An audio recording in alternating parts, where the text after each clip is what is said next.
The road to $10,500 runs through the Michigan International Speedway, and for one of our championship contenders, looks like it's about to take a speed bump. Tim Terry and Nim Cross here to call all the action. We also have Brian Blackford in the booth with us to give a little bit of expert analysis here this evening. And Nim, we head to Michigan. We have 4 races left to go in the season, and this track always brings us some great racing action, 2 and 3 wide all the way around. Yeah, it's a very exciting track, 2 miles around. The track is very wide and can offer up many racing grooves where it seems like you have maybe a little bit more grip up in the middle of the track somewhere. But you'll see drivers all over the track today, probably not down in the lowest groove that we're normally seeing them at other racetracks. But the track's very wide, and you'll see a lot of racing all over the track here. Now we have Brian Blackford with us here this evening. Brian, I know you would like to be on the racetrack here this evening, but joining us here this evening in the booth, what are you seeing here at Michigan? Yeah, you definitely said it. I'd definitely like to be on the track, but this is actually one of my worst tracks, so if I was to pick a race that I could miss, this would definitely be it. But this race is actually going to be a lot like what you saw at Sunday in the Cup race. There's really maybe a lane and a half to run in competitively. You know, that everybody's going to be fighting for the same space, so it should be a good race. And I want to ask you too, I know you're close with our champion Ray Alfala. Ray not currently in the server right now. What's going on here? Ray Alfala currently doesn't have power at his home right now, so he's still not connected, so we'll have to see. But he signed up for the race, but he is not in here. That's going to be tough if he can't get in here in the next 3 minutes and 3.5 or so here, Nim, as we get ready to go. Richie DeVito's not in here either, so Ray's not the only one having issues, even though they are on different sides of the country right now.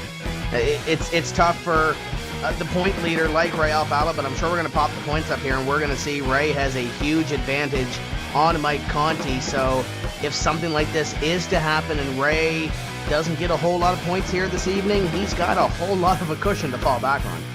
Yeah, he definitely does. As we've told you throughout the racing season, everybody gets a drop week. So Ray actually has his drop week is actually a pretty good finish. If needed, if he doesn't get his power back or something happens where he can't make it back into this race, he does have that drop week to fall back on, and he is in good shape for that. Ray's had such a really good season. Even if he doesn't make it back in, he'll still be the point leader coming out of here. A lot of close battles throughout this pack. As you look down the point standings, Mike Conti second in points by 20 over Kevin King. Nick Ottinger sits in position number 4, and completing your top 5 a little ways behind is Patrick Baldwin. But when you look at the grid, Patrick Baldwin is going to start in position number 1. So the 52 has a little bit of an advantage here. You look on down through the list, a very close battle at 8th, 9th, and 10th. Hudson, McClelland, and Hall, 2 points separating 3 drivers, so it's going to be close there as we get going to race. 2 minutes to go before we get into the session. Nim, who are you seeing here as possibly a dark horse to win this thing? Well, dark horse, Thomas Lewandowski ran really strong last year when this new tire model came out, and he hasn't been around much this season, but he qualified 3rd, and he's up there up front. Steve Sheehan, we can't really call him a dark horse, but he has trouble putting those finishing positions together and actually getting good finishes at the end of the race a lot of times. He's qualified up there in 4th, so maybe that high starting position will get him towards the end of this race. Okay, Brian, who are you seeing here as a possible winner of this race after 100 laps? Definitely just Sim Chassis Motorsports. They've been fast all week, and that's Patrick Baldwin, Kevin King, Robert Hall, and Jeremy Thornton. They've been extremely quick all week, and I don't expect anything different. I expect Kevin King or Patrick Baldwin to run away with this thing. And you look at some new faces to the series, and maybe some not new faces, but returning faces. Nolan Scott is with us here this evening. Nolan Scott will start in position number 34. We have a guy like Jeremy Thornton, who has been in this series before, raced in this series before, had some tough time through that Pro Series the last time. He is now a Pro Series driver for next season. He'll start 14th, and I'm sure we'll go on throughout the field and see some familiar names in this iRacing service, their first start in the Drivers' World Championship. While we're at it, let's go down the starting grid here for this evening's racing action as we only have 30 seconds left to go in the practice session. But before we do, of course, we need to plug Twitter. It's hashtag Michigan NiSWC. See if we can't get a shot maybe at Byron Daly's card, because I know it's on the front of Byron Daly's card. That's hashtag Michigan NiSWC, $25 for the most creative tweet as picked by our staff at PSR TV. Now, let's go down the starting grid for this evening's racing action. 100 laps at Michigan for the NASCAR iRacing.com Series World Championship. It is all sim chassis on the front row. Patrick Baldwin, 52 to the inside, 37.977 on his qualifying lap. The only other driver to dip below the 38-second mark is Kevin King at a 37.998. Inside row number 2 will be car number 16, Thomas Lewandowski. Outside of him, on the right side, car number 6, Steve Sheehan. Row number 3 is going to see the 60, Jason Karlovich, and to his outside 30, Robert Hall. Starting 7th will be John Gorlinski in car number 21. Outside of him, last week's winner, Michael Conti in car number 5. And it looks like Ray Alfala has just connected, so maybe just in time to get that power back. Joshua Lawton is going to start in position number 9 to the outside, 92, Rich Doucette. Inside row number 6, Brian Schoenberg, car number 55. Outside of him, John Adams, car number 84. Chad Lawton going to start in position number 13, and to the outside, 53, is Jeremy Thornton. In row number 8, we have Tyler D. Hudson on the inside. Outside him, Chris Main. Ray Alfala is slated to start in position number 17. To his outside, it is the 05, and Nick Ottinger. Alex Cambrone starts in the 19th position. Outside of him, Brandon Schmidt. Good to see Alex Chambrone in the field here. Alex Warren going to start on position number 21. To the outside, 22, is Dylan Duvall. 23rd will be Josh Connor. Outside him, Byron Daly in car number 91. Marcus Lindsay and Chris Overland, 25th and 26th. 27th will be Chad Coleman. 28th, Michael J. Johnson. Justin Thompson will start in position number 29, and in 30th, it's Jake Sturgis. Starting 31st will be Vinny Sansone. Outside of him, 32nd, Landon Harrison. The Mohican Missile, Pedro Mojica, will roll off from position number 33. 34th is the 06 of Nolan Scott. Charles Cosper will go 35th. 36th, Brandon Bushberger. Andrew Fayash III will roll off from 37th. 38th is Josh Berry. Patrick Fogel will go 39th. Richie Davidowitz, 40th. Completing your field, Thomas Hazard in the 9, Daniel Pope II in the 18, and Florian Goddard in the number 4, completing your field. And I believe he is the only French driver in the field. I do not see the French connection, Cyril Nussbaum, in the running order. We have 100 laps set to come up on the grid. What do we expect here over 100 laps, Brian? Well, it's definitely going to be intense on the restarts. That's definitely what you want to look for. Everybody's going to be fighting for the middle groove, and like I said, there's about 2/3 of the field who have found a setup advantage right before the race. So expect to see the guys who have the setup advantage to be yawing out a little more in the corners, and we'll have to see who does have that advantage and who doesn't. But it's going to be a great race, and I'm really looking forward to watching with you guys. And I'm sure we'll be able to see who is quick right off the hop here as Sim Chassis quick in qualifying. We'll see if that translates into the race. Patrick Baldwin on the inside with Kevin King on the outside. Glad you could be with us here on iRacing Live, and PSR TV is the first racing Ford Mustang pace car. Gonna head to the infield right here. And Patrick Baldwin gonna take the green flag for the first of 100 laps. He puts the hammer down and we are underway. He gets a great start, as does Kevin King on the outside. Looks like everybody gets away nice and safely there as everybody gets to single file as they head down towards turn number 1. Back there in 6th position, we got John Gorlinski looking under Robert Hall. Gorlinski to the inside, Robert Hall to the outside. 5 of Mike Conti going to try to follow him through as well as we hit the back straightaway for the first time here this evening. And Ray Alfala, the championship contender, championship leader, he is on the racetrack, Brian, so it looks like he made his way back out here. Definitely. He got his power back apparently, and he's out there. So it's definitely good for the championship leader.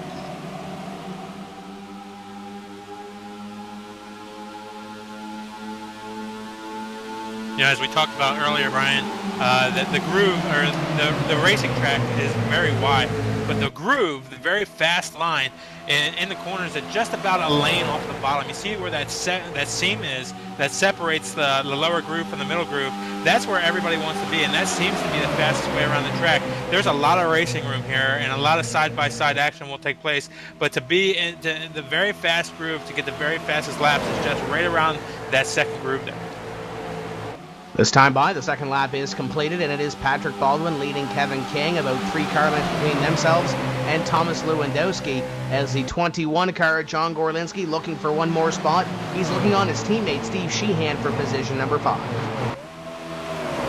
Yeah, they go really fast here down the straightaways. They'll get upwards of 215 mile an hour. So the draft and slipstreaming will play a major role here in this race. As you see it going down in corner number 3, here comes the 5 on the 21. Mike Conti trying to pick up a spot as he looks at the degree for men, number 21. This time by up in corner number 4. 3 laps completed for the 52 of Patrick Baldwin, Jeremy Thornton in the grass. Yeah, it looks like everybody, they get recovered pretty good, but we have a battle for leads. Kevin King looks inside of Baldwin going down to corner number 1. And he will take the spot. Kevin King is your new leader as we go down the back straightaway, and it looks like Ray Alfala's power problems are still haunting him. He has fell out of the server. Yeah, it's a tough break. You know, sometimes when you get that electrical problem inside your house or the neighborhood, per se, you know, it could cause all kinds of problems, and it's terrible when you're sitting in front of your computer and you have these types of issues. And you know, as you see everybody racing here, everybody is racing from their computers at their homes, and you know, so all these drivers that you see here, most of them U.S. residents, a couple of them outside the U.S., they're all racing from their desk and from the comforts of their home and competing here on the track in Michigan International Raceway here in the NASCAR iRacing.com Series World Championship. As Thomas Lewandowski looks, here comes Jason Karlovich in the number 60, looking to the inside of the 16 at Thomas Lewandowski as they go side by side for third. The main performance PC number 60 looking to pick it up. You know, Karlovich is one of those Pro Series drivers who has qualified through the Pro Series to get into this upcoming Pro Series this fall, and he's run a lot of these races and able to get into them, and he's had a pretty good showing for the last few races there too.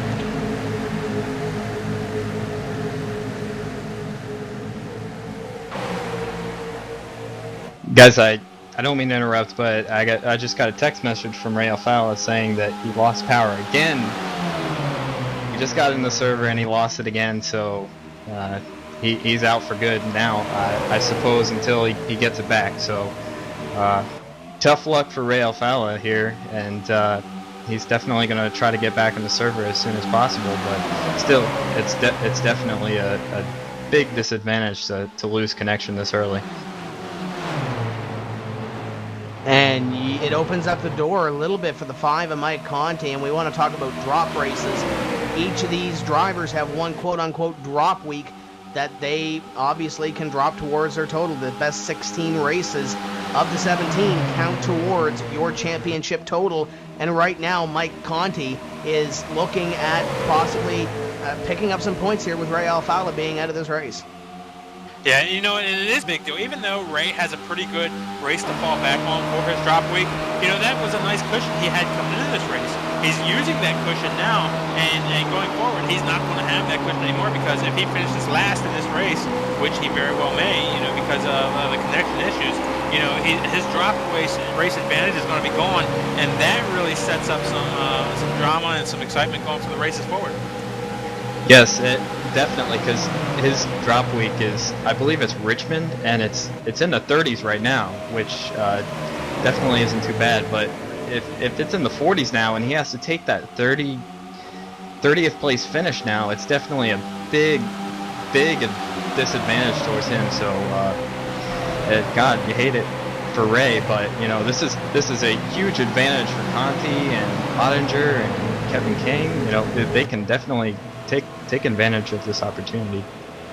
Robert Hall got a huge piece of the wall off corner number 4, Brian. It's the Sim Chassis number 30. He's going to fall back a few spots here. I'm sure that's not what he wants here early in this race, as it looks like he will be position number 12. Check that on lap number 9 as you ride on board as he tries to catch John Adams here, Nim. It's hard to get back into a rhythm, but these guys are the best at it. You know, when you bounce the car off the wall, the biggest problem is you're not sure what the car is going to feel like when you go down to the next corner. So you come off of corner number 4 there, and you hit the wall, and you're checking things out. You're making sure the steering wheel's still straight. But as you head down to corner number 4 or corner number 1, you just want to, be careful, because the car may not react like it has in previous laps. And I'm sure that's what Robert's checking out now. He's making sure that the car is still okay and that he hasn't damaged it. You know, guys, I've run a couple Class A fixed races here this week, and off turn 4, that safer barrier definitely sticks out a whole lot off turn 4. And if you just exit a little bit higher than you want to, you can definitely just clip that safer barrier with your right rear, and it just sends your right front in the wall. And that little contact right there can definitely just very severely impact the handling of Robert Hall's car. And Thomas Lewandowski now starting to fall like a stone, so it looks like a couple of guys coming and going here in the early laps of this race. The 40 and 55 are closing up on the Nationwide Insurance number 16. Here comes Josh Lawton, and here comes Brian Schoenberg as they work up on position number 7. Brian Schoenberg moves down to the inside of Joshua Lawton coming down the front straightaway. He's getting a little bit of pull there off of the 16 car as they head down there, but it looks like Schoenberg's going to pick up that spot. You guys mentioned Tom Lewandowski. He started 3rd. He's actually fallen back to the 7th position right now. So I expected him to maintain his position at the start of the race, but he's fallen back, guys. And it looks like one driver on the move, Brian, is the 5 of Mike Conti. He moves past the number 60 at Jason Karlovich. That's up to position number 4. So maybe he knows that Ray Alfala is out of this race. This might be a big race to capitalize now on the championship leader's misfortune, as Nim, Mike Conti up to 4th, and he closes in on Sheehan. Yeah, Conti looked good last week and looking real good here today. Maybe that team has stumbled upon something. He's been strong all season long, but we really, even though he's been able to put together the good finishes, he really hasn't challenged for the wins until last week, and he's looking really strong here today. Yeah, the JRM guys and the Sim Chassis guys and J-Show Motorsport, they're definitely hooked up for this race. I talked to a couple of the drivers on those teams, and they feel really confident coming into this race. Like, they have a definite advantage. As you see Mike Conti, he's looking back on Jason Karlovich. Jason Karlovich, he's been strong. He's a pro driver. He's been great the last few weeks, and he's definitely somebody you got to look out for next season. One of those drivers to watch throughout the end of this season and throughout that Pro Series coming up in 2012 is Jason Karlovich. As you see the double ox up here, fantastic racing all over this racetrack, Nim. Yeah, it's really fast, really wild. Michigan is a favorite of a lot of drivers just because it's so racy and you have so much room and it's so fast. Race car drivers like to go really fast, and this is a place for it. Yeah, Michigan, it's definitely a great track. I mean, even in here in iRacing, you're still running about the same groove, but it's just so fun to race side by side with someone. You can definitely hold somebody off the corner on the high side, and it looks like Schoenberg's in the wall a little bit. Schoenberg might have got a little excited in that number 55 as he's now to the outside of the 40 of Josh Lawton, and here comes Chad Lawton in the 26 working up on the 55, and he nearly scared the wall again. Off corner number 4 is the 84 behind him, now closing in. Yeah, the right side panel guy for Schoenberg's team probably has the most secure job in the series, but Schoenberg always seems to make it work well, and he had a good run last week. I believe his top 5 finish, and he's probably looking to put it together here today. Yeah, Nim, you definitely have that right. Brian's really good on short runs, but as soon as we get the tires like a little worn off, if his car isn't right, you can definitely tell. He's kind of like Kurt Busch. If it's not right, he's going to let you know about it. So he's battling there with Josh Lawton and John Adams. Definitely, he's struggling right now. He just needs to maintain his composure. But as you see, look at him. He just gets loose entering the corner, and there's John Adams right there to capitalize. And John Adams not going to cut him any slack here. 84 to the inside of the 55 as a drag race. Down the back straightaway, the GSRacing.net Mud Jug Portable Spittoons. Number 84 to the inside of the Oboto Gaming Cockpits. Number 55. Great drive in the middle of the corner. He's not cutting him any slack here, Nim. Yeah, when you're down the inside, you really got to get in that corner hard to complete the pass. And this is what separates these guys from the rest, because John Adams right there was able to keep his car down to the inside. You see some blocking going on by Schoenberg down the front straightaway there. To just dive into the corner that hard and keep it that low right on Schoenberg's side and not get into him is a real testament on what kind of a driver John Adams is. Yeah, you saw Brian. He went for the block down the front stretch. He didn't want to give up that inside. Now you see Robert Hall. You might see that damage that we saw earlier take effect as Josh Lawton goes by. Tim? Lawton and the 30 of Robert Hall go at it as Robert nearly had a scare off corner number 4 against these drivers here on lap number 19. Still fighting a little bit of loose and tight as Lawton goes past Thomas Lewandowski. That's Chad Lawton. Past Thomas Lewandowski at position number 7 as we work lap number 19, and that's the one thing that I saw here, Nim. 26 nearly buys the farm off corner number 2 as he's going to lose 2, 3, and maybe one more spot here to Josh Lawton in the 40 as the 26 going to fall back at least 5 spots here. And that's the one thing, and I almost jinxed it, I guess. The one thing that I saw with all these A races is that there was a lot of green flag running to these races. Right now, we're lap number 19, and we're still green. Yeah, you can definitely be courteous and be nice to each other, but you can race each other tough here. But like I said, the track's got a lot of room, and we could get a lot of good green flag racing here today, which we've had so far.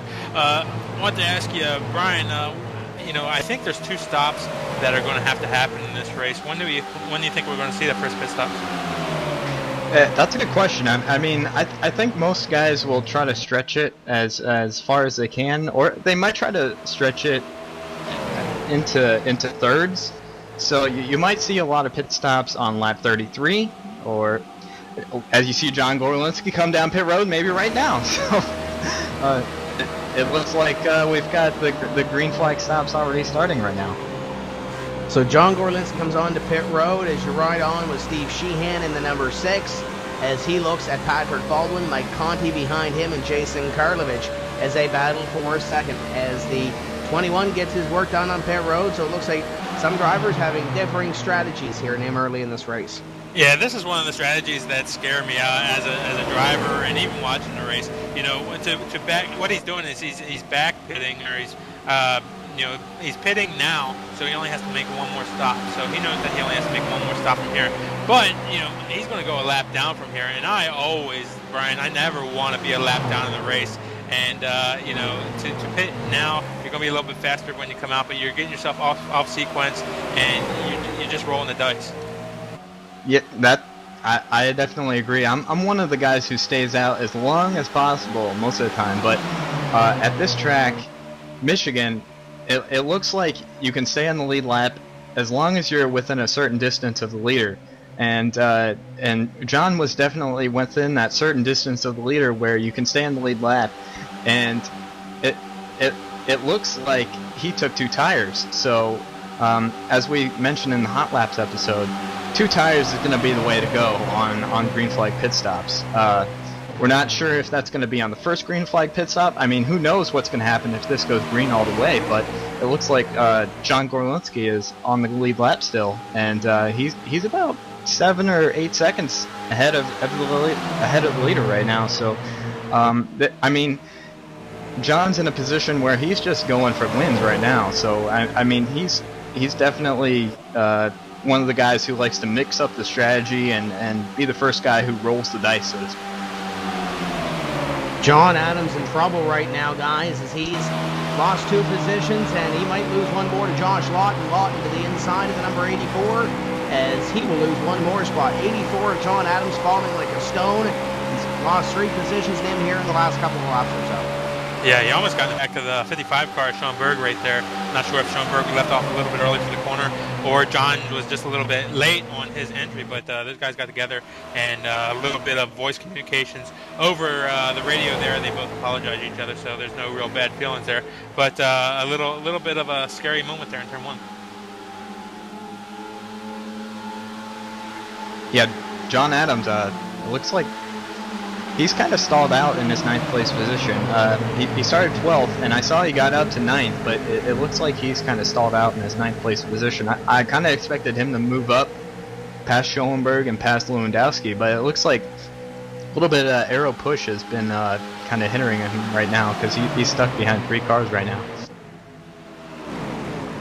And while we have the opportunity, let's look back at position number 23. That is Byron Daly in the JDR Graphics Twitter car. If you want to join the conversation, get on to Twitter, hashtag Michigan NiSWC for your chance to win a $25 iRacing gift card, courtesy of the fine folks at PSRTV and iRacing.com. Once again, that's hashtag Michigan NiSWC, $25 for the most creative tweet.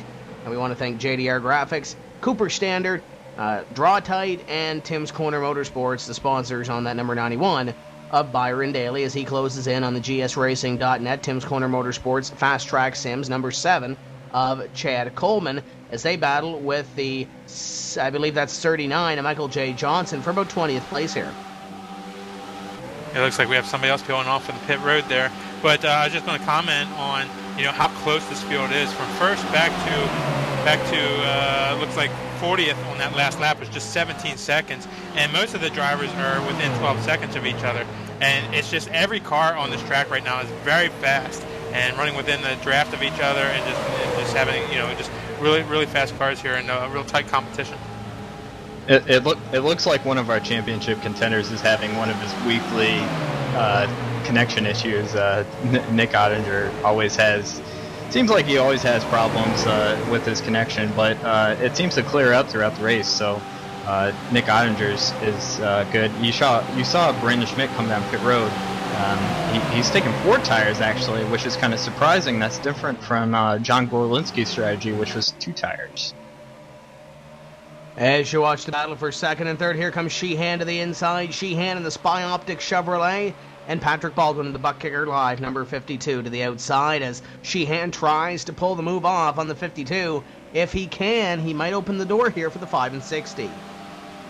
6 looks low as come off corner number 4, heading down the front straightaway. The 6 doesn't have any momentum, but the 60 is going to get around Mike Conti there, as Mike kind of lifted off the gas and kind of let him go there.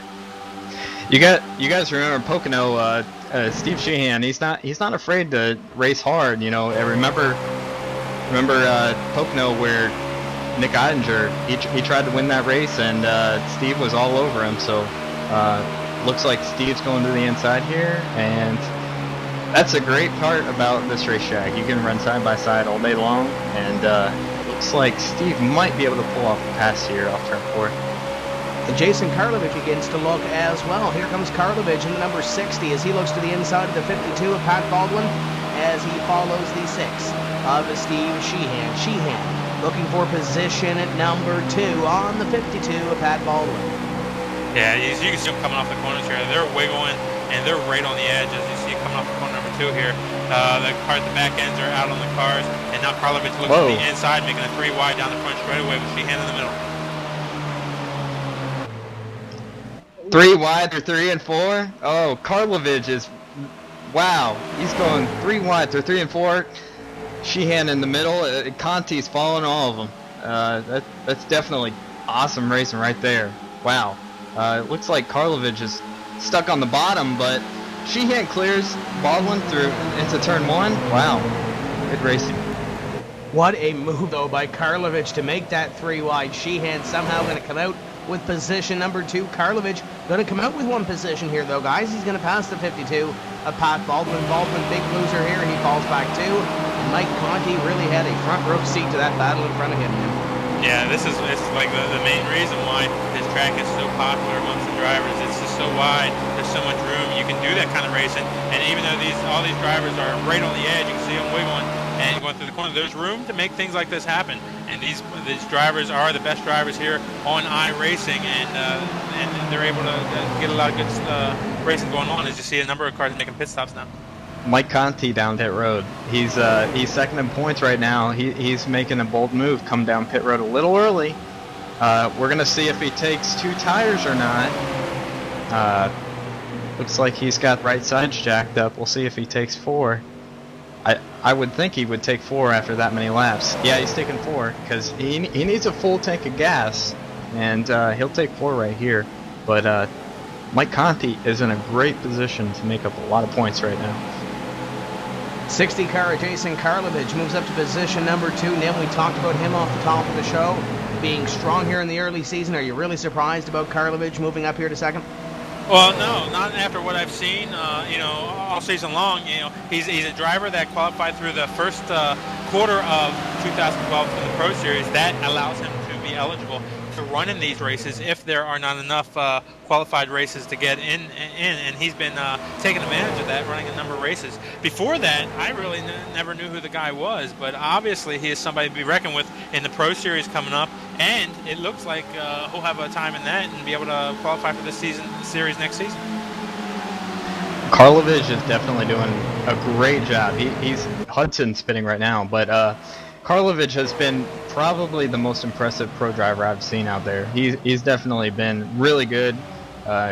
Jared Crawford's obviously been pretty good too, but he's not in this race right now. But definitely Jason Karlovich has been pretty good. So it looks like actually Josh Lawton's moved his way up to the top 5 right now. So that's definitely a surprise. He's a good driver, but wow, he's definitely making a statement right here. He's trying to battle for that top 25 in points right now. So he could crack the top 25 right here, right now. Yeah, he definitely needs to go to run to do that. It looks like Alex Chambrone, a lap down car, looking at the 52 of Patrick Baldwin. Chambrone must have been on pit road already as the 02 goes underneath the number 52 here for position. Meanwhile, back up in front, guys, it's all Kevin King, 1.7 seconds in the rest of this field.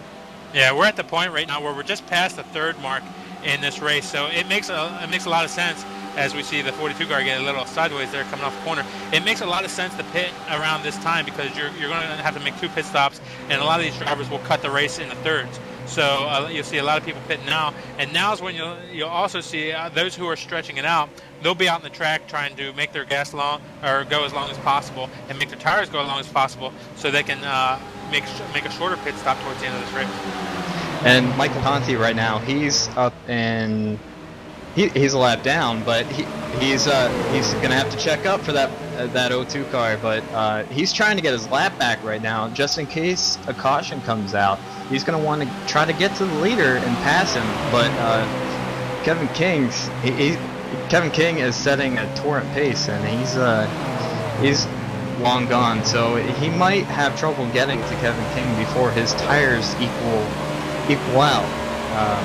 But he's definitely looking over Steve Sheehan right now. And keep in mind, that 5:02 battle was for position. That's back for position 29, and the first driver 1 lap down. So if a caution does come out right now for some reason, then the 5 car would be the free pass recipient for the Inside Sim Racing number 5, as we watch the number 6 of Steve Sheehan mired in this lap traffic here right now. Yeah, this is one of the scariest times of the race. When you have half the field that's pitted and the other half who has not, you have a wide discrepancy of speeds on the track. So you see Steve Sheehan getting passed by drivers who wouldn't normally be passing him. That's because they have fresh tires on their cars, and you see Sheehan get really loose coming off corner number 2 there. Steve, although he's slower, he's got to be real careful with those cars behind, and he's got to give them room. He's got to facilitate their passing, and so he doesn't get run over and he doesn't cause a caution flag. And this is one of the areas at times where a lot of caution flags can happen because of the discrepancies in speed between these cars. You're absolutely right, Em. Steve just needs to let these guys go. I mean, he doesn't need to pull over on the straightaway, but he doesn't want to run side by side with these guys through the corners. He definitely wants to get a single file as soon as possible. Otherwise, he's going to be losing time to Kevin King. And I think that's exactly what he's looking at, is how much time he's losing to Kevin King right now. He doesn't want to lose any more time to Kevin King than he has to. And we work lap number 39 right now into lap number 40 this time, as Kevin King comes across the line right now and completes that lap as Steve Sheehan comes onto pit road. Oh, and nearly loses control of that car. Yeah, he's got to be careful not to break the speed limit coming in the pits there too, as he was right on the edge. And you know, the reason why he's trying so hard to get in the pits here, after all that running, all that racing, it is critical to get on the pit road and off the pit road as quickly as possible. He can actually gain more time on this lap than he has all 40 laps coming up to this point. That's exactly right, and we'll see him. He's jacking up the right sides right now. I expect him to take 4 tires. He has to take a full load of gas, so there's no reason not to take 4 tires right now, but it looks like Jason Karlovich is coming in right now. And Kevin King's pitting right now too, Tim. Here comes your leader, the number 29 Kevin King, coming down in the pit road. He will surrender the lead to the 30 of Robert Hall. Robert Hall will lead that last lap by as the Alpine Stars Hot Tamales number 29 comes on to pit road to the attention of his virtual crew, and they'll jack up the right-hand side of that race car. At least 2 tires going on that number 29. On the track, it looks like Sheehan's coming come out right in front of John Adams there. So some of the cars who pitted earlier are definitely going to have advantage of those who stayed out later. So Sheehan's going to have a little bit of work to make up if this green flag cycle goes without a caution. Definitely, yeah. And it looks like Mike Conti is right side by side with Kevin King right now, and you can see that the 5 car just went by, and that's the advantage of pitting early, and Kevin King's going to have to run him back down, Tim. Yeah, he's going to have to do some work on that number 29. Your leader the last time by was scored as the number 30 of Robert Hall. Landon Harrison is scored in position number 2. In the number 89, does Robert Hall come down here? Yes, he does. Robert Hall in the number 30, heading down towards pit lane. See if Landon Harrison will do the same thing in the number 89, and I believe he will. Yes, Landon Harrison, the Viper Technologies number 89, also headed towards pit road. Some of the drivers out on the track there who still have not pitted are Robert Hall, Landon Harrison, Brian Schoenberg, Richard Doucette. Sorry, Nim, but I just saw Landon Harrison spin getting into pit road. It looks like he didn't hit anything, but he definitely lost some time on there entering pit road. And thankfully his pit box was right near him, so it was actually a pretty good recovery. He spun out and got back going. I don't think he lost too much time. So Robert Hall comes off the pit road here. I believe the last driver to not pit at this point might be 41, Jake Sturgis. 41, Jake Sturgis comes by this time, and yes, he is your leader in the number 41. And remember back to the start of the season at Las Vegas, didn't he win a race on some pit strategy? Yeah, he definitely did. Anybody who's going to be the last driver out there, I'm putting my money on Sturgis every time because he seems to know how to make that gas last. And Jake is actually a pretty good contender on the road side, which is actually pretty dependent on pit strategy and fuel strategy. So looks like the 41's headed down pit road right now. He'll surrender the lead, but pit strategy isn't going to win you the race right now. It's definitely going to be overall speed and how you get on and off pit road. If this race keeps going green, we're almost halfway right now. So 21 staying out right now, and he'll pick up the lead right now, Tim. And keep in mind, guys, he pitted early about, I want to say, 5 to 10 laps earlier than everybody else. So he should be able to go here a fair distance here. He should be able to go another 25 laps or so. Correct me if I'm wrong here, Nim. He already pitted once at around lap number 25. So let's say he can go another 30 laps. He should be able to go another 10, 15 laps here before he has to come back down pit road. Yeah, I think he'll be able to go to about lap 60. He pitted around lap 20 or so, and he was the first driver to make his pit stop. Remember, we talked about his unorthodox strategy when he made that pit stop, and here's where it plays out. He's going to have the lead now. King, Sheehan, and Conti, when they come around, they're going to go by him pretty quick. However, he's going to try to make it to about lap 60, and he's going to make his final pit stop when everybody else will have to make a pit stop from there. So we'll see how his strategy plays out towards the end, but right now he has the lead. He's picking up some lead lap points, but his strategy is more based on where he's going to be at the end of this race and not so much at the beginning. And we're looking at Mike Conti right now. He's in 4th place. We got to remember that Ray Alfala is in last right now. complete last, and he's 44 laps down. He hasn't connected to the server. Man, what a big blow, and what a huge gain this could be for Mike Conti in 4th place right now. As you mentioned, you know, John Gorlinski, he's definitely playing the pit strategy right now, but he's at least a half a second off the pace right now, and it's because of those 2 tires he took. Kevin King is definitely chasing him down for the lead. And as you look at 16:26, Thomas Lewandowski and Chad Lawton. Lawton falls back a couple of spots here in the lap 47 exchange to 40 of Josh Lawton, just behind him now. But you want to talk about the 5 there. I want to go back to him for just a second here. Mike Conti, he has the drop. Ray Alfalfa obviously going to finish either 42nd or 43rd. If he somehow gets connection back, comes back in for 2 laps, he's going to pass Richie Davidowitz, who is already retired from the race.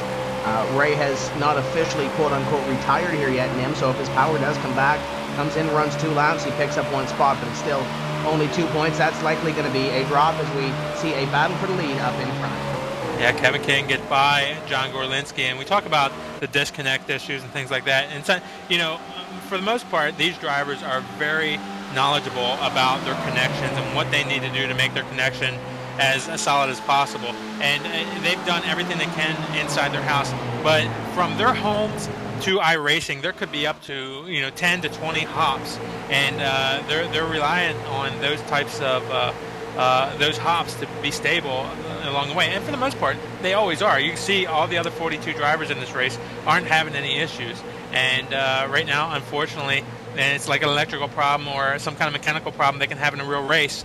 You know, right now, Ray, unfortunately, has had that issue. He can get back in and pick up 1 spot, but that's all he's going to pick up tonight.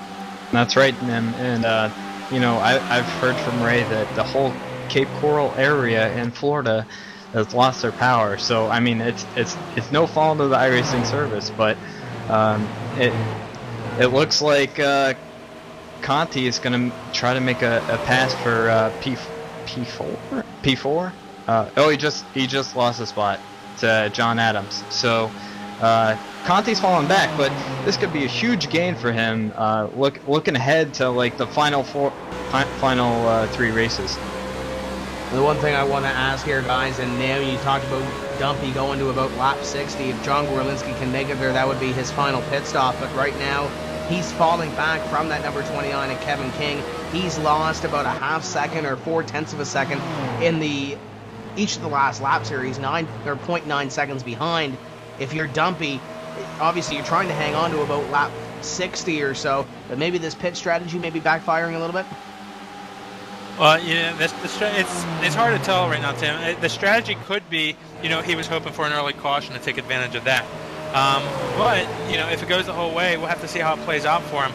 I personally don't care for the strategy, and I think Brian said he wasn't he doesn't usually do that kind of thing either. But we'll have to see how it plays out. But the problem with the strategy I see now is from the point that he pitted until the point that he makes another pit stop, and then to the end of the race, he's got to take his tires all the way to the end now. He's already on 1 tires, and he's got to go all the way till they're abused as much as they can be. And he only took 2 tires on his pit stop. So that means, he's going to be on worse conditioned tires than everybody else from here on out. That's right, Nim. And it looks like he was about in 6th position when he made his first green flag pit stop. And he's up there in 2nd right now, and it looks like the tires have actually equaled in their strength right now, and it looks like he can hold off Jason Karlovich right now. But it looks like this strategy could pay dividends for him, but it's definitely up in the air right now. I'm not sure if he's going to take 2 tires or 4 tires in his next stop. Because I mean, if he takes 4 tires right now, he's probably going to get passed by the guys who took 4 tires on their last stop. So he's losing the 3rd spot right now. But this could play dividends if there's a late caution in the race. We'll have to keep an eye on that. But it looks like Jason Karlovich and Steve Sheehan might take advantage of their 4 tires compared to John Gorlinski's 2 tires. Yeah, he's going to lose third right here to his teammate Steve Sheehan. Sheehan underneath Gorlinski for position number 3 as they drag race down the back straightaway. The 6 to the inside as he picks up the spot on the 21. Now Gorlinski will have to try to get into a pace here and keep himself ahead of John Adams. He's 1 second ahead of the number 84 right now as we work to complete 54 right here. And we're looking back at Gorlinski right now. And as we said, he's probably going to go to about lap 60 before he pits. That's in about 5 laps from now, 5 to 6 laps. We'll see him making his pit stop. Then he will have a bit of an advantage on those fresh tires. But I think basically the strategy was based on a caution coming out sooner or later. But you never know. He's ready to make his pit stop. I believe once he makes his pit stop, other people aren't going to be too far behind him making his pit stop. When he pitted from his first period there, you know, he was running inside the top 10. I don't think it's going to hurt him too much, but I don't think it's going to help so much. So it's an interesting strategy, and you know, sometimes Brian, to you know, get wins in this series, you got to take different strategies. You got to make things happen, and maybe if you didn't have quite the speed that you thought other people did, you have to do something different up. Exactly. I mean, you got to roll the dice.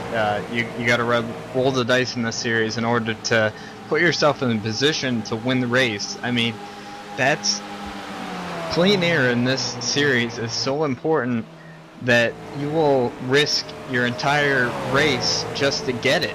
I mean, just banking on a yellow. And we're at Michigan right now, and Michigan has been known for races that just go caution-free. And that, I mean, you're willing to take a gamble in order to try to steal a win, but if you don't win, then you're risking, you know, finishing worse than you would if you would have stick to the same normal strategy that everybody else is following right now. Nice little battle here mid-pack. It's about position 22 right now. Byron Daly picked up a spot on Brandon Schmidt. Now Schmidt going to lose it to Chad Coleman in the number 7. So move the GSRacing.net Tim's Corner Motorsports number 7 up one more spot as he looks at the number 91 of Byron Daly, the JDR Graphics Cooper Standard Tim's Corner Motorsports number 91 as they battle for positions 22 and 23 right now as they come up at a corner number 4 this time by 57 complete. Yeah, we don't want to forget the opportunity also to let everybody know that if this is your first time watching this, you too can be a NASCAR driver and you can race with us here at iRacing.com. Just go over to iRacing.com and you'll see the promotion we have for new drivers right now. If you buy 1 month, you can get 2 for free. So for the price of 1 month, which I believe is $12 there, Tim, you can race on iRacing.com for 3 months. And looks like Byron Daly, Chad Coleman, and Josh Connors are all running right around there in the same position. Looks like John Gorlinski is pitting. We'll get back to that. But it looks like he's pitting. It'll be interesting to see if he takes 2 tires or 4 tires. We'll have to see, but I expect him to take 4 tires, but we'll have to see. The right sides go up. Tim, you think he's going to take 4? I think he kind of has to take 4 here. He does take 4 tires on the number 21. He took 2 the first time. You would think he has to take 4. He does here. He's down and away. And Nim, you talked about that lap 60 mark. He comes in lap 59.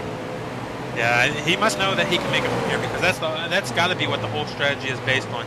He's got to make his last pit stop at the point where he can make it totally from there.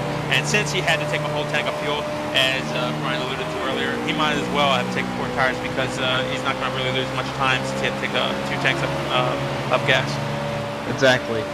He had to take a full tank, so might as well take 4. But well, I'm interested to see how the strategy plays out as he's going to be caught up by the lead lap cars, actually, and he's going to have fresh tires, so it's going to be interesting to see how quickly he can make his way through these lead lap cars, because, you know, every second he loses trying to pass these guys is going to affect him overall in the race. If this race keeps going green, I mean, we're 60 laps into this thing, and there's only 40 to go, and we haven't had a caution. Your leader is Kevin King. You're looking at second place right now. That's Jason Karlovich in the main performance PC. Tim's Corner Motorsports number 60. Steve Sheehan runs in position number 3. Fourth belongs to John Adams, and fifth is Mike Conti. Here comes Conti onto pit road, 5 car. Headed to pit road, your second place driver in the championship standings, and following him is Chad Lawton in the 26. We're coming up on the third mark, so 66% of this race in a couple of laps here, and this is where I think we're going to see the majority of everybody pitting. And you know, Tim and Brian, one thing about Gorlinski's strategy that we may have not considered, he's getting a lot of airtime for this strategy, so it may have all been all about his sponsors. Yeah, he's definitely getting a lot of airtime.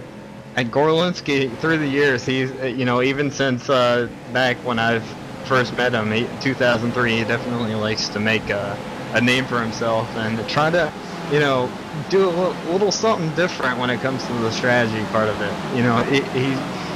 He works for Ganassi Earnhardt Motorsports, and he likes to outthink everybody on the track. So it's kind of fun to watch. Looks like Josh Lawton is going to come onto pit road in the number 40. Your top 5 remain the same as we said just a few moments ago, with the exception of Pat Baldwin. Pat Baldwin has now moved into the top 5 in the number 52 car in the Butt Kicker Live Chevrolet Impala. Up at a 4 this time, crossed the line. Kevin King has completed the 63rd lap as he looks to put a lap on the Viper, Landon Harrison. Karlovich, through this last pit stop cycle, has gained quite a bit of time on Kevin King. Before the pit stops, he was about 3 seconds behind, I believe. Go back and check that. But Karlovich right now, 1.5 seconds off of your leader, Kevin King. And that's pretty good over a 63-lap run of all green flag racing. Yeah, Karlovich just continues to impress everybody in the series. He's definitely the dark horse. He's been on pace with Kevin King the entire race, and Kevin King seems to have the dominant car throughout the race. So he actually ran faster than Kevin King last lap, but he was negotiating lap traffic. But Karlovich is, wow, he's definitely putting on a performance, Tim.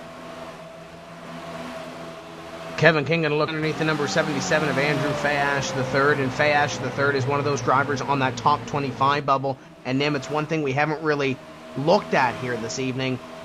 Andrew Fayash III right now, 232 points. Your bubble spot right now is Marcus Lindsay, 250 points. Top 25 get locked into this series next year. The bottom 25 have to run the Pro Series in 2012. And I hate to bring this up, but Nim, some guy named Brian Blackbird's only 12 points above that bubble. Yeah, and there's races within races here. The top 12 get paid. Everybody's trying to get in the top 12. Beyond that, the top 25 make it to the series next year. Everybody's trying to make it in the top 25. Those outside the top 25, the last thing they want to do is have to race the Pro Series in the last quarter of 2012, because the Pro Series runs every week during that quarter, and it is grueling. You have races like this with unbelievable competition. There are thousands of drivers trying to make it in this series, and those drivers are right now trying to qualify for the Pro Series. So you're going to have 25 hungry drivers who have to compete with the last 25 drivers in the Drivers' World Championship standings now from this season. That's 50 drivers who are going to have to fight it out in the last quarter and to try to qualify for this series next year. Nobody wants to have to do that, because anything could happen in that series, and you can find yourself on the outside looking in, trying to requalify with those thousands of drivers next season through all the quarters of the normal series races. So you just don't want to do it. You need to be in the top 25 now. Nim, you hit it right on the head. None of us want to have to run the Pro Series. We always want to maintain that little pride that we have. Hitting, it looks like we're on board Jason Karlovich. He's looking back at John Gorlinski, who's definitely got fresher tires, so he might make the pass here. But nobody here wants to make the bottom 26. Actually, we pride ourselves on making the top 25, not having to do those 12 weeks consecutively. It looks like the 60 is coming down pit road. But nobody wants to make that bottom 26, where you have to run 12 weeks consecutively to try to make the series again in 2013. Steve Sheehan tried to give Jason Karlovich a little push coming onto pit road. I don't think it was meant that way, but Sheehan nearly lost control. That's by optics number 6. as he comes down onto pit road. And is he going to overshoot the box? No, he's not. He's going to get right on the line. It's going to be the right side tires for Karlovic and Sheehan. We'll see if they take 4. Karlovic, 2 tires down and away. Yeah, 2 tires for Karlovic. And remember we talked about earlier on his first pit stop how good Sheehan was getting in the pit and getting in and getting out of the pits. And there's a lot of time to be gained there. Karlovic, 2 tires. That's going to be really interesting to see how this race plays out. And Sheehan will roll from his box as Kevin King remains your leader out in front. And usually when we saw those second and third place drivers down, it was Kevin King coming down a couple of laps later. So watch for Kevin to come down here in these next couple of laps, as we'll see how that strategy plays out here. Nim Karlovic in that 60 with 2 tires. I'm not sure how exactly that's going to work. It's a 29. Is he going to come down this time? Yes, he is. 29, Kevin King onto pit road here on lap number 70. And no doubt King's crew already knows that Karlovic took 2 tires. I think it's pretty good there, Tim. We saw Gorlinski earlier do pretty good on those 2 tires. So, there's only, 30, less than 30 laps to go from here on out. 28 laps to go as Kevin crosses the line now. 2 tires, it might give him a big enough advantage where it works. I think 2 tires is definitely the way to go here for Kevin King. I think he's planned this from the start. Michigan definitely has the tendency to go green, and it looks like he's got 2 tires. Definitely what we expected. This is exactly how Kevin King has wanted the race to play out, and there he goes. He's coming off pit road, and he's got the lead. He's got the lead after it cycles around. 84 was your leader. He comes down onto pit road now for service on lap number 71, or completion of 71 to 72. GSRacing.net and Mud Jug Portable Spittoon sponsoring the number 84 this season, as Adams will take right side tires on that Chevrolet Impala. Does he opt to take 4? No. Quick stop for Adams down and away on the 84. Yeah, it looks like Sheehan might have caught up with us. If everybody takes 2 from here on out, which they probably will, these guys are very savvy on what the other cars are doing. And unfortunately, Sheehan was one of those first guys to make a pit stop there. Sheehan could wind up losing a lot of spots in this deal. Yeah, Sheehan definitely could end up losing a lot of spots. We mentioned in our hot lap episode before the race, 2 tires is definitely the way to go. And Orlinski just pretty much mixed it up at the beginning and took 2 tires, and now he took 4 at the end, where most of the guys are taking 2 tires at the end and 4 tires at the beginning. So it's and it looks like we're looking at Steve Sheehan. He just made a pass on Richard Doucette, which is having a good run. 18 car trying to make a move as well, as we're being told that is Daniel Pope II, and he's up in the top 10 right now through this run of pit stops as he looks at the 41 of Jake Sturgis. Your leader is the 52 of Pat Baldwin, and Baldwin right now in that top 10 in points here, Nim, so he gets a bonus point here, and I'm sure that's going to be key when we come down the stretch here when we tabulate those points. Yeah, Baldwin very strong all season long, is always in the top 10. He's one of those drivers who made it through the Pro Series last season and has solidified himself as a NASCAR iRacing Drivers World Championship driver here. So he's doing a great job. He's up there fighting inside the top 10 right now, and he's getting a little bit of challenge by the 20 car there as he tries to make up a lap. Yep, Joshua Lawton gets his lap back. That's important for him, but yep, Patrick Baldwin has had a solid season all season long, and he's got to be proud of what he's done in the first. He's a rookie in the series, you got to remember, but he's had a solid season so far, and it looks like he's definitely on his way to a solid top 5.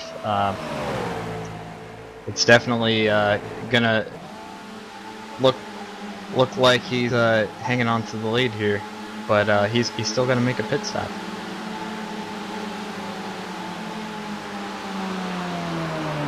Patrick Baldwin is your leader right now, and I say that because Brian Schoenberg is in second, and there's only 13 points between those 2 drivers in the standings. Maybe there's a method to the madness of Patrick Baldwin. Maybe he knows this point situation, Nim. Maybe he's trying to stay out to prevent Schoenberg from leading a lap. Yeah, the drivers will definitely do that, and they're aware of who has laps led and where they are in the point standings, and that kind of strategy could definitely be going on. Right now, Kevin Kevin King has a good opportunity to make up a lot of points today, as he also will gain some points on Alfala. But Ottinger last week lost a lot of points. He went from second in points down to fourth in points. So Ottinger, he's fallen a little bit right there too. Patrick Baldwin could possibly, he's definitely going to gain a lot of points, but it'll get him back in the battle, but he's not going to pick up any positions here today. But you got to get back in the battle before you can make up those positions.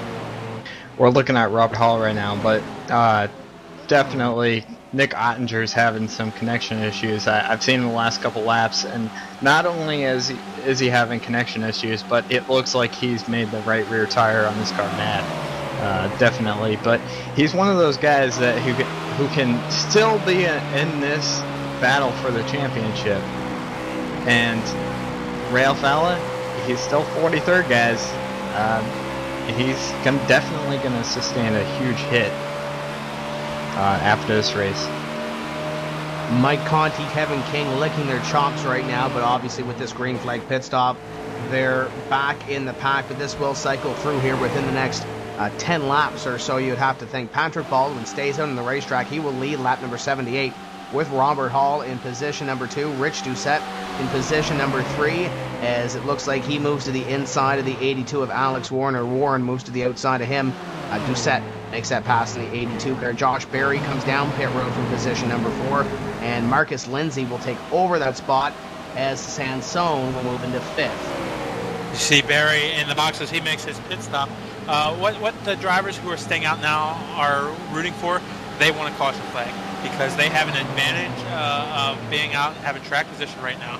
Although a lot of those who didn't make pit stops will probably stay out, but a lot of them find themselves a lap down. So those guys who are staying out right now, they want a caution flag, and they want to get an advantage on some track position here. They'll try to stay out as long as they can, but if we don't get a caution flag, and we only have 20 laps to go from here, 20 laps and a half to go, they're going to lose a lot of positions. So it's really a catch-22. Do you stay out and try to pick up a lot of positions, or do you lose a lot of positions by staying out? It's one of those hard things to do. And you got to figure all this out, Brian, as you're driving. So it's so hard to settle all these strategies while you're driving the race. Yeah, I've contemplated what could I do to make up the most track position? And right here, it looks like this race is going to go all the way green flag racing, which is, awesome. And it looks like we're looking at the 60 car, which is Jason Karlovich. He's looking over John Adams for the 7th position. But, you just definitely look at every possibility ever to maintain the most track position you can. But it looks like this race is going to go green all the way, and Robert Hall, Patrick Baldwin, the guys who haven't pitted yet, Baldwin's on pit road, it looks like, but those guys were hoping for a caution, and they didn't get it. So, looks like we're going to follow Baldwin down pit road. 5.3 second stop for that 52 of Patrick Baldwin. Robert Hall, as Blackford mentioned him, still out on the racetrack here in the number 30, and then it goes back. Scoring still hasn't looped yet. Doucette also came down pit road on that exchange, so it should be Sansone maybe in position number 2. Indeed it is, 21 seconds behind, so we expect Robert Hall, Vinny Sansone, Jake Sturgis, and a few others down on pit road momentarily, as we are underneath the 20 to go mark, this time by 18 laps to go. Nam, I hate to possibly jinx us, but I don't know what the record is for the shortest DWC race in time frame, but I think we might be close to it here tonight. Yeah, I think this one would definitely do that. But one thing we need to look at, too, is as these pit stops cycle out, Jason Karlovich is right now in front of Kevin King. They're bumper to bumper here, only a couple car lengths between the two. But right now, Jason Karlovich is using the draft off of some cars in front of him to stay in front of Kevin King right now. And once the pit stop cycles happen, I believe he'll be a leader. I'm not sure if John Adams is pitted yet, but it looks like Karlovich has gotten out in front of King. Looks like Vinny Sansone is going to be one of the last guys to pit on this green flag cycle, but it looks like he's just praying for a caution right now. But even if there is a caution, I'm not sure if anybody would pit behind him. it looks like and it looks like Nolan Scott tagged the wall off turn 4, but Nolan Scott's just praying for a yellow right now, honestly, guys.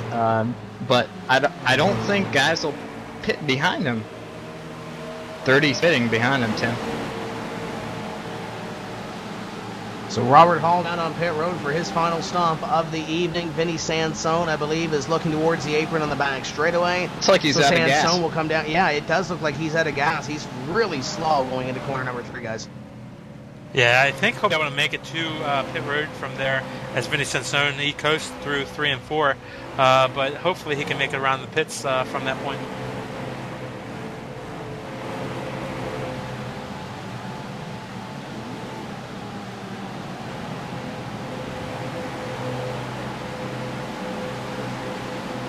Vinny Sansone, he did make it to pit road from there. Right now, lap number 85, the 41 car of Jake Sturgis is your leader. And, nope, not yet. Actually, he's P5 right now. So a number of cars getting by as they go by. So they're cycling through the pit stops right now. Robert Hall is your leader out front at the moment. Looks like Robert Hall is the only guy who hasn't pitted yet. John Adams is definitely the guy in the catbird seat right now, but he's definitely going to be a lot slower than the guys right behind him, which is Jason Karlovich and Kevin King. And those guys are definitely faster than him. They've got fresher tires, and it looks like Kevin King and Jason Karlovich are going to be the guys who are battling out for the win at Michigan. Yeah, these 3 are going to be those drivers that are battling for the checkered flag here this evening. Adams, Karlovich, and King. And it looks like Adams' car starts to get a little bit stronger here as we come across to complete 86. So we have 14 laps remaining, and John Adams trying to take his 2nd win of the season. How big of a story would it be, Nim, for Jason Karlovich to win this race here this evening? I think it'll be definitely a big story for a Pro Series driver who has not yet solidified himself in this series to pull out a win. But I think it's just big for John Adams, even though John has won earlier in this year. You know, John runs really good, but he doesn't run up front every race. And, you know, he has really done a great strategy in a nonstop green flag race to put himself in the lead at this point. We talked earlier about in the last pit stop how taking 4 tires has hurt Sheehan. Sheehan that back in the 16th position from the top 5. Yep, you just got to focus on John Adams right now. He is trying to wheel the you-know-what out of that car right now, and Jason Karlovich is trying to run him down. You have no idea how hard Jason Karlovich's heart is beating right now. He's catching a leader. There's only about 12 laps to go, and it looks like Kevin King, who has dominated most of this race, is about even with Jason Karlovich. And Karlovich has never won in the series. He's a pro driver.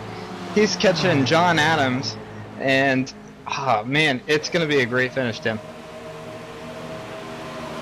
And remember back last season, a pro driver by the name of Kevin King came into the series on a couple of limited starts and won a race at Phoenix. Jason Karlovich trying to do the same, but he's going to have to get up on that wheel, or possibly he's hoping for John Adams to use up his stuff, because Adams is pulling away with this win. Last time by, or two laps ago, it was 0.3 of a second. Last time by, it was 0.4 of a second. We'll see what happens here. He cut the deficit a little bit here in him. It's just under 0.4 of a second. Yeah, definitely. And you know, Brian was talking about how hard these guys are driving and how nervous they are. You know, I don't often get in the lead of big races anymore. I used to back in the day. But I can remember, you know, if you're in the lead of a big race like this, man, my legs would be shaking. I'd be so nervous, and it'd be just hard to stay focused. And here we have 2 guys who have, you know, are racing for the lead here in this race, and it's televised. It's an official NASCAR sanctioned race here on iRacing.com. And you know, it's not just about being calm in these cars. And if they're calm, you know, they're better than I am, because I would be, you know, up front in these types of races, and it's almost uncontrollable, the shaking that you have going on. And here we got Jason Karlovich is now closing in on John Adams. You got that right, Tim. Oh, man, if I was in John Adams' position, I would just give this one away. And 10 laps to go right now, and John is just holding on for dear life as Jason Karlovich tries to get his first win in the NASCAR iRacing.com Series World Championship. Come off at turn 4, he's coming. I mean, there's no way, I think, that John Adams can hold him off, but we'll see. It looks like Kevin King has fallen out of the picture, but Karlovich is definitely in the catbird seat right now, Tim. One of his teammates, Joshua D. Gerald, just came across the spectator chat in the server, and he is short on gas. John Adams in the 84 might not be able to make this end of the race on gas, as Karlovich is up on the rear deck of the 84 of John Adams. Karlovich looking for the lead here and looking for his first NASCAR iRacing.com Series World Championship victory. Oh, that's got to be a heartbreaker for John Adams. You know, what he may have done to get out in the lead, and it's a good strategy, but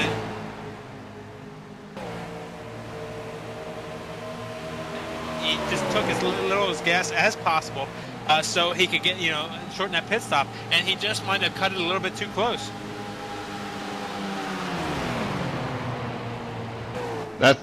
Nim, you're definitely right. John has done all he can to get himself in front of the field and pray for a caution right now, but it doesn't look like the caution is anywhere near in sight. It looks like Jason Karlovich is just going to have to pass him outright and pray there's not a caution, because it looks like if there's a caution right now, John's going to run out of gas, and it looks like Jason's pulling up right behind John Adams. And looking at that 60, it looked like he nearly got into the back of the 84. It almost looked like that John ran out of gas right there in the middle of that corner. Kevin King, it might be the biggest beneficiary of this should something happen that the 84 and the 60 make contact, because he would be in line to win this race. As the 84 comes by this time to complete 94, we have 6 laps remaining, and Adams is hoping that he can get to the end on fuel. Yeah, and if as close as they are, if something does happen to Adams right here, and Adams clutches it right in the middle of the corner here, and you got to be real careful for that, because Karlovich could run over him just from doing that. But if something happens right now, Karlovich is not going to have anywhere to go, so they really got to be careful with that. But they're going for it. They're doing all they can. I think John just going for it right now. If he can, he's just gonna run out of gas.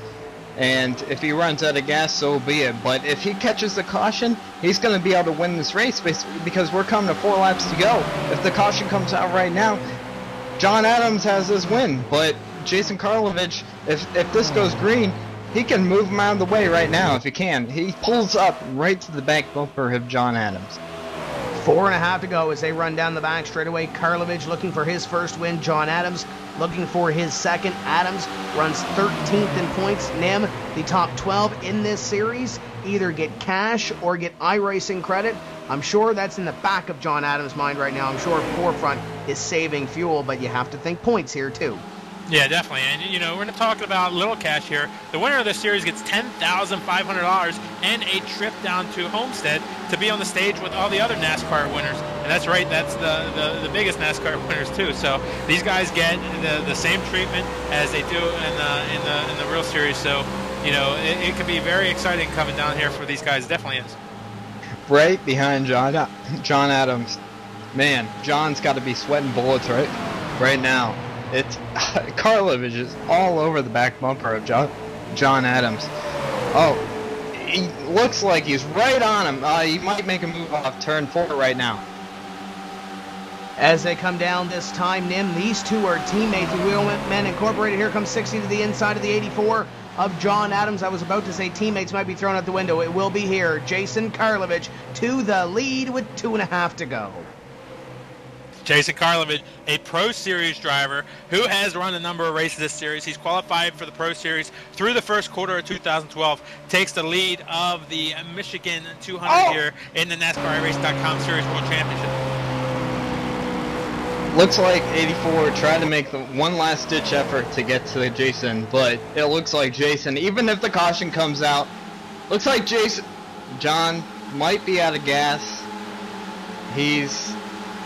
He's definitely lost touch with Jason Karlovich, and wow, what a big win this could be for Jason Karlovich if he could pull off this win. Kevin King's right behind John Adams right now. Thomas Hazard bows out of the battle. The good thing for John Adams, if he does run out of gas or he tries to get to the finish, if Kevin King does pass him here, Kevin King going to the outside, he has 3 seconds between himself and fourth place Patrick Baldwin. This time by. White flag is in the air for Jason Karlovich. One more lap for Karlovich to seal his first ever NASCAR iRacing.com Series World Championship victory. Battle for second. 29 to the outside makes it look easy. Adams might be out of fuel here, guys. Adams slowing down, and it looks like he is trying to hold on to position number 3. Meanwhile, back up front, Jason Karlovich, the main performance PC, JDR Graphics, Tim's Corner Motorsports, Chevrolet Impala works into corner number 3 for the final time. Round on the NASCAR iRacing.com Series World Championship at Michigan. It's going to go caution-free, and we are going to have a brand new face in victory lane. Jason Karlovich going to go to victory lane in the NASCAR iRacing.com Series World Championship at Michigan. Kevin King going to come home in position number 2, and Patrick Baldwin going to come up here and be position number 3, with John Adams coming home in 4th to Brian Schoenberg finishes in position number 5. Easy for me to say, but Nim, big news here. Karlovich, Pro Series driver in victory lane. Yeah, definitely a great race by all these guys as Kevin goes up and puts a wheel mark on Karlovich right there. Big win. Jason Karlovich is now a NASCAR iRacing.com Series World Championship winner. You can't forget that Kevin King definitely won the race at Phoenix last race, last season, 2 races to go, and Karlovich, it looks like he did the same exact thing. Oh, Karlovich did an amazing job this race. He definitely deserved to win, but you've got to hand it to John Adams. He gave everything he could just to get that caution at the end. If he would have gotten the caution at the end, he would have ended up with the win, but you know, Karlovich was banking on this good thing going, green flag all the way, and there he is doing donuts on the front stretch. What a story. Caution-free at the Michigan International Speedway. Your run time for this evening's race, 1 hour, 6 minutes, and 30 seconds.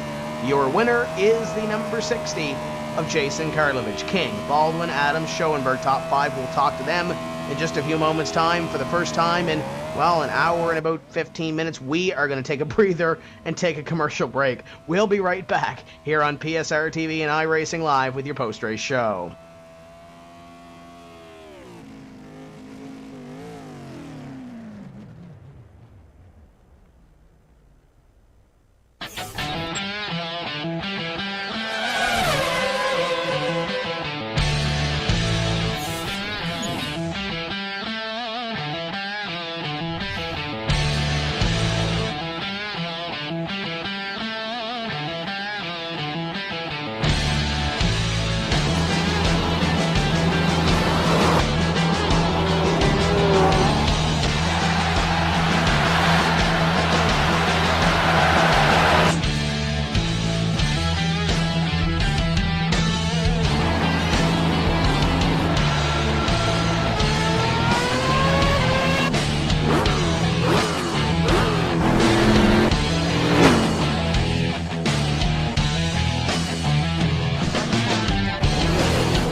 Welcome back to the NASCAR iRacing.com Series World Championship event from the Michigan International Speedway. 100 laps and all caution free. And your winner is NASCAR iRacing.com Pro Series driver Jason Karlovich. And Jason is down celebrating with Nim Cross. Nim? Down here in Victory Lane with Jason Karlovich. Jason, you are a NASCAR iRacing.com Series World Championship winner. Tell us how it feels. Oh my God, I don't even know what to think. I'm still sitting here shaking. Just, I gotta thank everyone at Wheelman Inc. Josh Lawton, Chad Lawton, Tyler Hudson, Jared Crawford, Richard Doucette, David Cater, Joe Holt, Mark Lambert, Josh Chrisman, John Adams, Josh P. Gerald. I don't know what to say. We put so much time into this track, and we started the day after New Hampshire, I think it was the last race. So we put 2 hard weeks of working in, and we had a lot of help from a few other people. Kevin King came over and gave us a bunch of tips, and everyone at Sim Chassis. It was just, I don't know what to say. Just, this is pretty crazy. Jason, tell us about the strategy that got you out front. We went 100 laps, no cautions. You had to have some type of strategy. Your strategy paid off, got you out front. Obviously very strong through the race. Tell us about the strategy. Well, I kind of knew the strategy just from running the A races. You want to take 4 tires the first run it almost till you're out of fuel, and then I wanted to pit with maybe 20 laps to go, but everyone started pitting with 30 to go. But I was pretty dead set on taking 2 tires that last pit stop, otherwise you just lose too much track position. So I just went with it, and it's really, really loose, and it was a handful, but we were able to get the track position. John got by us, but he didn't put enough fuel in the tank, so he had to start saving, and it just gave us the lead. And I was just like, what? So you were down. John comes out in front of you. Did you know he didn't have enough fuel? And how intense was the battle to get by him? Oh, he wasn't saving any. I know that. We were both driving as hard as we could, and he came over the radio with maybe 15 to go, saying I might be short. And of course, I'm not going to believe him, but oh my God. Jason, you're not even qualified to run this series yet next season. Obviously, you qualified through the Pro Series, and you're going to be in the Pro Series coming up this fall. But tell us how it feels to get this win. Tell us about what you're thinking about for qualifying for this series coming up for the Pro Series in the 4th quarter. We just got to keep doing what we're doing, and we'll be fine. I'm not really worried about wins in that series. I just want to. You got to finish in the top 25, and I think if we just knock out top 10s week after week and just be consistent, we should be all right to get into DWC. But I'm going to worry about that now, and I'm going to worry about the rest of the season while I could. Well, congratulations on your win here, Jason. No matter what happens, you are a NASCAR iRacing.com Series World Championship winner. And tell us about who makes it happen for you again. Yeah, I would just like to thank Michael Main and MainPCPerformance.com for coming on board. And Tim's Corner and JD Laird for painting the car. He's a great painter, and he's helped our whole team out with a bunch of paint. So thanks to all those guys. Well, congratulations again, Jason. We're going to send it over to Brian Blackford, who's caught up with Kevin King. Kevin King, your second place winner. Not winner, but second place. But Kevin, you dominated most of the race tonight. And, oh, man, you had it until that last pit stop. Tell me how your pit stops went throughout the race, since this race went green the entire way. We're not used to saying that, but can you tell us about how your entire race unfolded? Because we've never had a race go green the entire way. Can you tell us how it unfolded?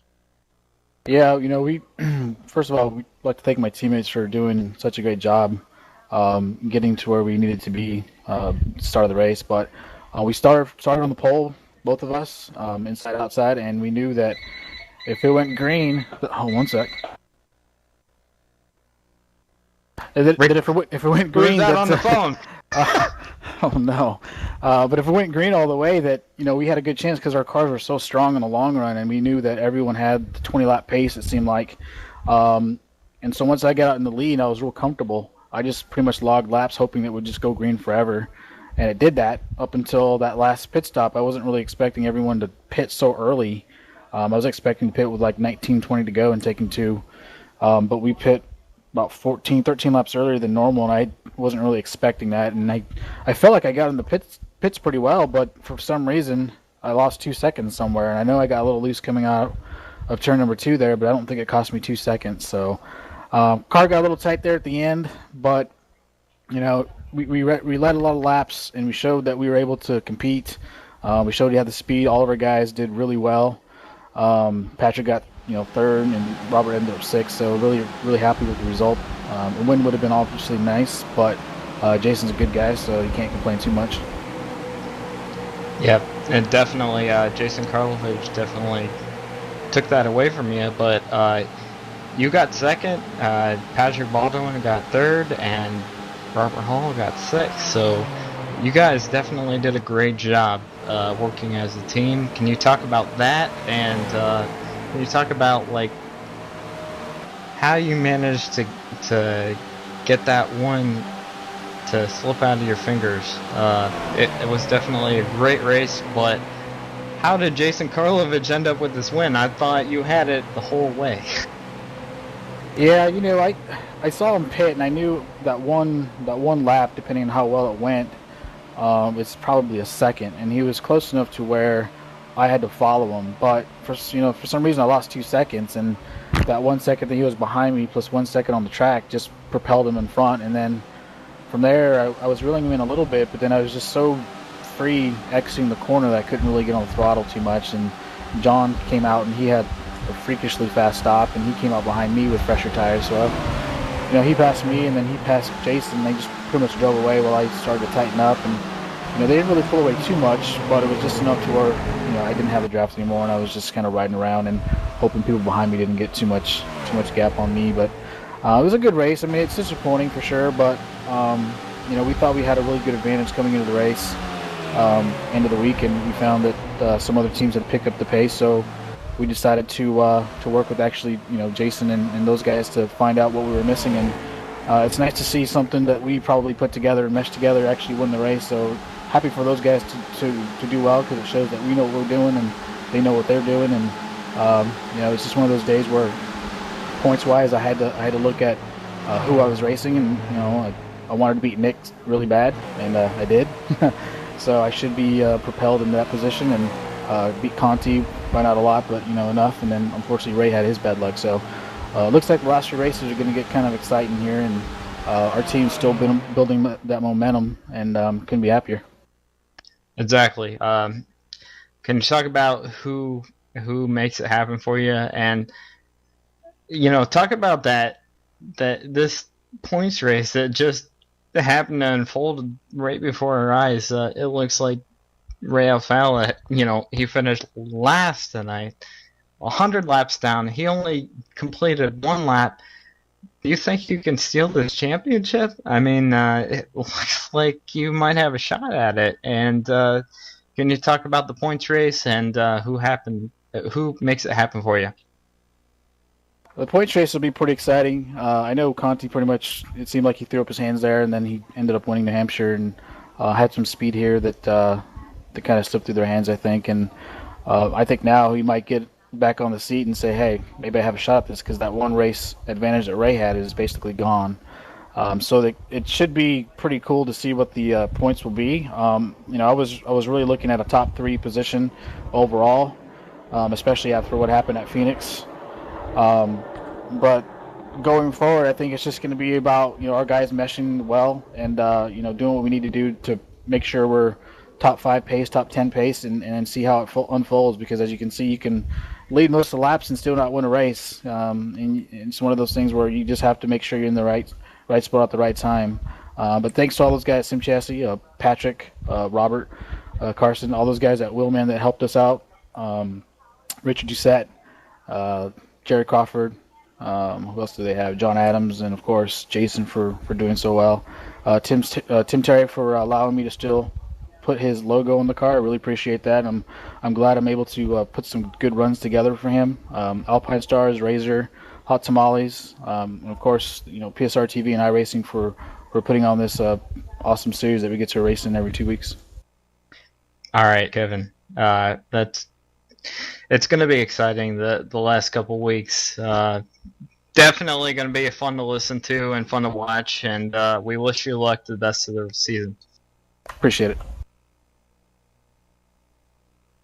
Patrick Baldwin comes home this evening in position number 3. Driver number 52 here this evening, and here's Patrick Baldwin. Patrick, what a finish, and you just got John Adams there at the line. Yeah, that was a great race by everybody out there. First caution-free race I've been in a while. Started out on the pole, my first pole, and not accidentally, but I kind of made a bad strategy call at the start of the race and threw on 40 tape, and my car was just way, way, way too loose. I was just burning off the right rear tire, and the first stop I took off the tape and added a couple clicks of spring perch to tighten it up, and the car was pretty good after that. And strategy played out to my favor and ended up with a third. And a pretty competitive race. Let's talk about the strategy. Led 12 laps. It led to a third-place finish here this evening. And as John Adams ran out of fuel, you picked up that third-place spot. Yeah, guys over to TeamSpeak were telling me John was low on fuel. He might have been running out, and next thing you know, he's giving up the lead and letting Kevin by. I didn't know if I was going to get to him, and I barely got by him down the front stretch off 4. That was kind of unfortunate for him, but good run to those guys. Good job to Jason on a win. Now, looking at the points, and I mentioned it there as we were coming down to the end of that race, you have a little bit of a gap between yourself and Nick Ottinger coming in. Ottinger finished back in 14th place. You finished up in position number 3 and led a lap. It should close in the gap a little bit, and it should put a couple of points between yourself and Brian Schoenberg, who was close coming in. What are you looking for in these final 3 races point-wise? Just trying to hold out for a top 5 if possible. Maybe get like a 3rd or 4th if things go my way. Brian's been running real good lately, so I gotta pretty much finish top 5 if I'm gonna have a chance to hold him off. Now we go into next week's race, another exciting race, and I believe Nim told me in the background, Atlanta Motor Speedway. What do you expect out of that one? I expect we'll run pretty good next week at Atlanta. It's pretty similar setups, I would think, so I think we'll be pretty strong. You got some sponsors on the race car. Who makes it happen each week for Pat Baldwin? Yeah, I'd like to thank Butt Kicker, JDR Graphics, and all the guys over at Sim Chassis, and also the guys at Wheelman Inc. this week too. They helped us out with the setups. We helped them out. We kind of swapped some stuff around, and it paid off for all of us. That's your 3rd place finisher here this evening, Patrick Baldwin. I'm going to kick it over to Nim Cross, who has caught up with your late race leader. Comes home in position number 4. It's John Adams. Down here with 4th place finisher John Adams. John, you almost had it. Yeah, I know it, Nim. I was about to pick up my 2nd win in the DWC series, and I knew when I came out of the pit I made a mistake on my part. I accidentally took one last click of fuel than what I should have, and once I pulled out of the pit, I was like, the only way that I could make it is if a caution came out with like 3 laps left, and then I would finish 1st place under caution there. And so I just ran it as hard as I could to get in front of Kevin there, and he was a little tight, so I got around him, and then I caught Jason, and he's a teammate of mine, so I didn't really want to race him really, really dirty, so I was just kind of trying to work my way around him, and then I got out front, and I was just trying as hard as I could, hoping a caution would come out the last couple of laps, and it didn't. And so I started saving fuel with about 15 laps to go, clutching every turn. And I was surprised I was staying in front of Jason. I don't know if he was just letting me stay in front of him or what. John, tell us about the race. I mean, 100 laps, 200 miles here at the Michigan Oval. No cautions. Tell us about the strategy in the race that got you up front to contend for the win. Well, I can tell you one thing. That's probably one of the funnest races I've been in. I know a lot of people think green flag racing is boring, but I think green flag racing is more exciting because you're not sitting pacing under caution after caution after caution. So I love the green flag racing. That's one of my strong points is long runs, and I was really happy to run green flag to the end. That's pretty cool. So good job to everybody in the series for not causing any trouble or anything. But yeah, the strategy was, the first stop, take 4 tires. I pitted a little bit earlier than a lot of guys in front of me and came back out. I was running like 4th place for a while, and I seen Kevin pit. I said I'm gonna pit one lap after him, and I asked Josh Fitzgerald if he took 4 tires or 2, and he told me he took 2. So I went and threw 2 on and took 1 less clip of fuel, and well, y'all know what happened from the end there. Well, John, you led 12 laps tonight. That'll help you get a bonus point there. You've really, you've had a pretty good season up to this point. You've been running well, but the last 2 races, you've really turned it up. What are we going to see from you for the rest of the season and going into Atlanta next week?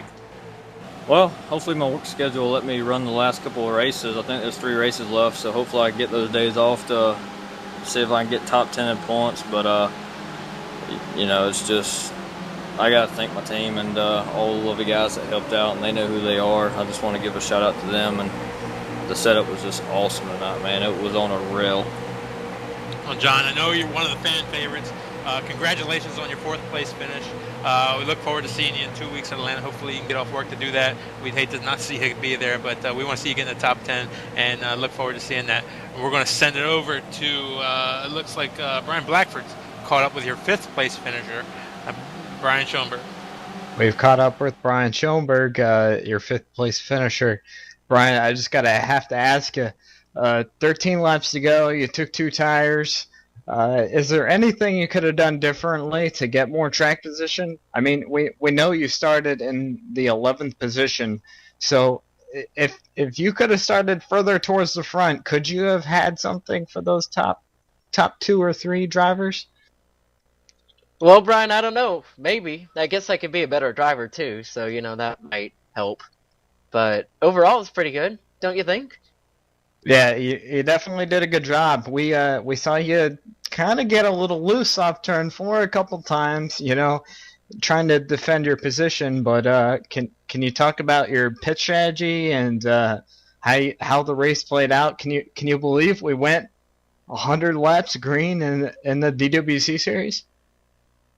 Actually, yeah, I can, because when you're driving around a big track like Michigan, they're pretty easy to drive around without crashing. So, yeah, I definitely can believe it when you have good drivers like we have, I definitely think it's think Were you going to say something, or you want me to keep going, bud? No, definitely, yeah.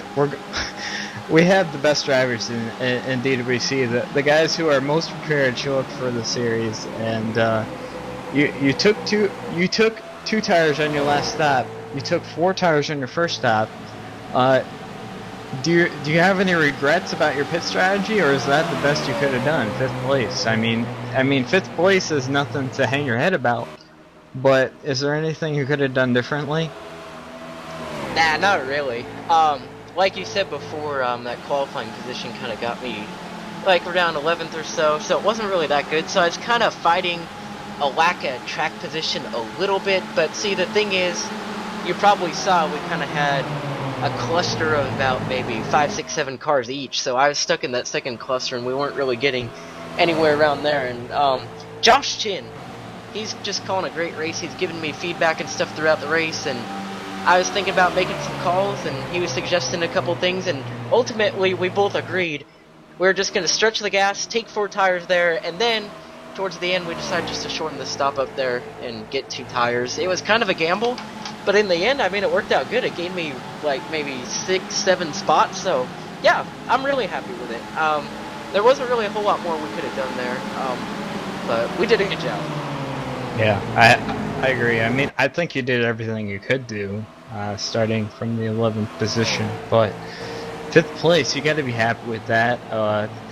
Your points position, you're definitely in the top 10. It looks like. Do you think you can get to the top 5 in points? And it looks like it's going to be a fun battle to the end, for sure. But do you think you can get to that top 5 in points?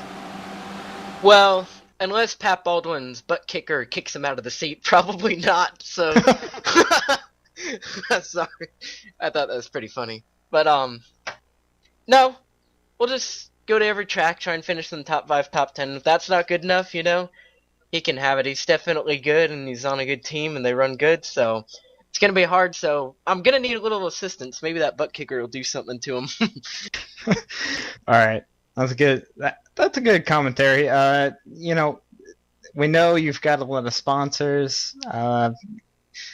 obviously you got a 10th place finish. Or 5th place finish. I'm sorry, 5th place finish. You did a good job out there. And after the first run, I thought you were gonna like fall back to 20th, but you actually got a pretty good finish out of it. 5th place. Can you talk about your sponsors? Oh, you better believe I can. Let's just give a shout out real quick to Obuto Gaming Cockpits, Main Performance PC, Pro Geek Consulting, Inside SimRacing.tv, and the one and only JDR Graphics with JD Laird. And also I want to thank the guys at JRM for their help this week. It was cool getting to chit chat with them a little bit, you know, a little bit here, a little bit there, and things worked out really good for us. Can we talk about like what happened between the JRM guys and the J Show Motorsports guys? I was hoping I could just slip that in there and you let me go, but I guess not. Now I'm on the hot seat again. I don't know. We just started talking back and forth. We've been talking for months, and we just decided to chit chat back and forth a little bit. And then I think Sim Chassis and what the heck do they call themselves? Wheelman Inc. Yeah, I think they kind of saw what we did, and they decided to do it too. So basically, it made it. You have what, maybe 2 10-car teams or whatever. I wouldn't even call them teams because we're not really teams, but we just talk to each other back and forth. But that's probably not good parity. But you know, there's about 20 cars run the same speed and the other 20 not. So that's probably not good for the series, but I mean, you can't really do anything about that. We still had a good race. And all right, Brian, can you tell us what the secret is to y'all that rear end out? I don't know, man. I just came home from work, sat down in my nice, comfortable Obuto, and we raced. I don't know. All right, man. I mean, can I say one more thing? One more thing. Go ahead. Just congratulations to Jason and the whole 60 team there. I'm kind of sad my own team couldn't get Mike Main a win, but since, you know, we're not good enough, at least he found someone like Jason that could. So congratulations to him, and Mike's a good supporter of the series, so congrats to them. Main Performance PC. There we go. And I'm just happy for my team. We did good, man. Thank you. Michael Main is a great supporter of the series, and Jason Karlovich got a well-deserved victory. Brian, congratulations on your top 5, and good luck at Atlanta. Thank the fans, Mark and Lance and everyone, yeah. Thank the fans. Thank you.